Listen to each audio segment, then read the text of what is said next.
Praise the lord. అందరు బాగున్నారా? ఈ సమయంలో దేవుని వాక్యం మీతో పంచుకునే ఆసక్తితో మీరు ఒకసారి మీ ఎద్దకు వచ్చి ఉన్నారు. సామెతల గ్రంథము 23వ అధ్యాయము 13వ వచనంలో ఒక మాట రాయబడుతుంది.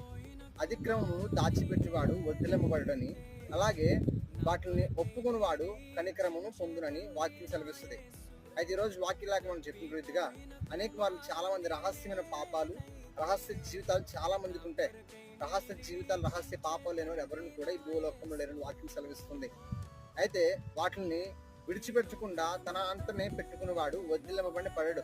వాడు ఎన్ని ప్రయోగాలు చేసినా వాడు దీవించబడు, ఆశీర్వదించబడు. ఎప్పుడైతే వాటిని విడిచిపెట్టి ఒప్పుకొని ప్రభు సన్నిధిలోకి వచ్చి, ప్రభువా ఈసారికి క్షమించుమనైనా, నా పాపములను అతిక్రమము దయచేసి మన్నించు ప్రభు అని ప్రభు సన్నిధిలో ఒప్పుకోవడమే కాకుండా వాటిని విడిచిపెట్టినట్లయితే ఖచ్చితంగా ప్రభు కనికరము నీ మీద, నా మీద, మనందరి మీద ఖచ్చితంగా చూపిస్తాడు దేవుడు.